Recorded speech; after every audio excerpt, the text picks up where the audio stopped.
L'École nationale des sous-officiers d'active, située à Saint-Mexant-l'École, est la maison mère des sous-officiers de l'armée de terre. C'est là où sont formés tous les sous-officiers de l'armée de terre depuis plusieurs années maintenant.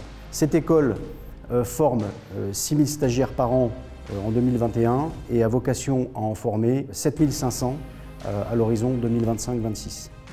L'école a la chance de bénéficier d'un musée qui est un des points clés de la formation dispensée à l'école.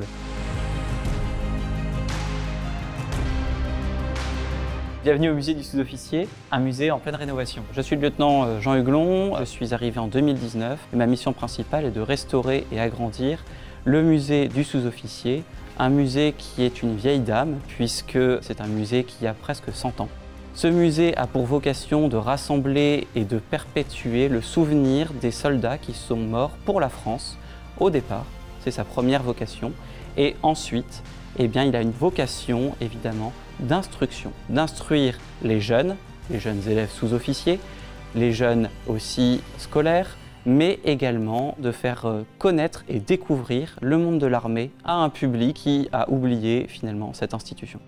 Le musée du sous-officier possède une très riche collection de 11 500 artefacts. Ces objets sont très variés, de l'armement, des tableaux, des cuirasses, mais également aussi des reliquaires de parrains de promotion qui s'inscrivent donc dans le parcours de tradition de nos élèves sous-officiers et engagés volontaires sous-officiers de l'ENSOA. Parmi les objets du musée du sous-officier qui sont peut-être les plus touchants, ce reliquaire est véritablement un témoignage de ce qu'est un sous-officier, c'est-à-dire le sens du sacrifice, le sens du service, le culte de la mission, l'abnégation, l'héroïsme, l'exemplarité. C'est une véritable école de l'humilité, on a envie de lui ressembler.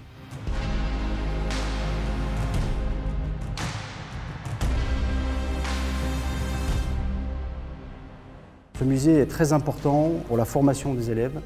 Il est important pour la transmission de la mémoire de nos élèves et puis aussi, il a une vocation mémorielle, plus classique comme chaque musée.